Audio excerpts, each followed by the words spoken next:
Hello, good morning po Pilipinas at sa lahat po ng mga boxing fans all over the world. So ito na po mga kaibigan, yung mga pinakaiintay po ng marami, yung WBO official announcement po, ipopost ko na lamang po dito.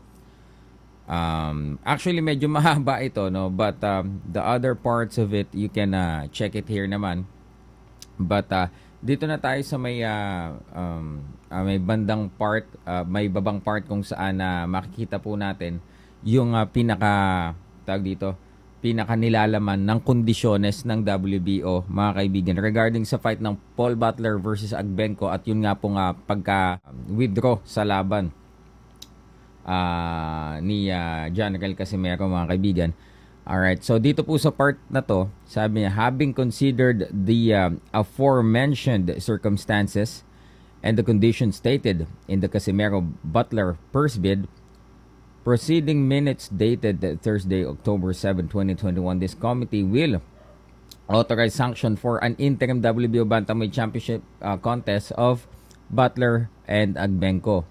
Nevertheless, you, which is Casimero, are hereby ordered to show cause within the next 10 days upon issuance of this letter to submit a medical certification by institution which you were admitted for medical treatment, as well as your medical record pertaining to such admittance at the American Hospital Dubai in Dubai, UAE. Page number 2 dito po sa statement ng WBO. Therefore, you are hereby forewarned that failure to comply with the conditions set forth herein will result in the committee declaring the WBO Bantamweight Championship vacant or ipso facto without further notice.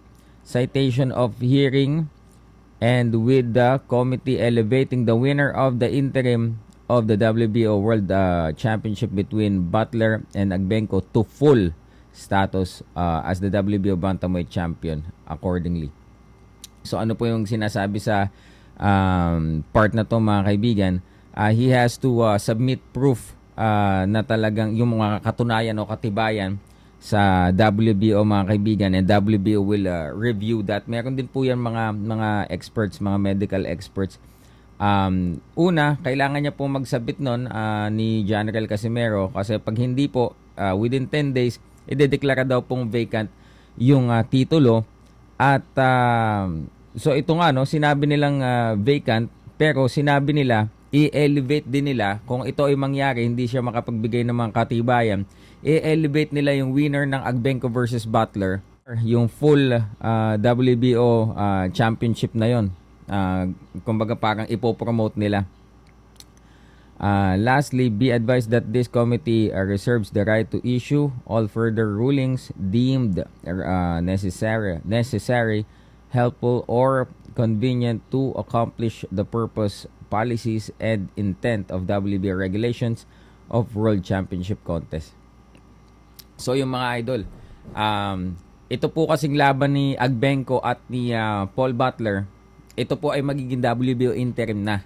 Ngayon, sabi ng WBO, if hindi ma-meet yung mga kondisyones nila, hindi makapagbigay, from interim, kung sino man manalo kay Paul Butler at kay Agbenko, kung sino man manalo doon, pag si General Casimero ay hindi na natugunan yung mga kondisyones ng WBO regarding his medical status, from interim, ipopromote to regular WBO title o yung full status itong kung sino mang mananalo dito kay Paul Butler tsaka kay Joseph Agbenko, mga idol. At ito naman, sabi naman ng ating isa pong tinitingalang writer dito po sa bansa, sabi ni Sir Nick Andrew Gionco, General Casimero has to show solid proof that he suffered from gastritis and not the inability to get rid of excess weight for him to keep the WBO Bantamweight title. If the WBO sees that he was faking it, the winner of the Paul Butler-Joseph Agbenko interim bout will be declared the new champion.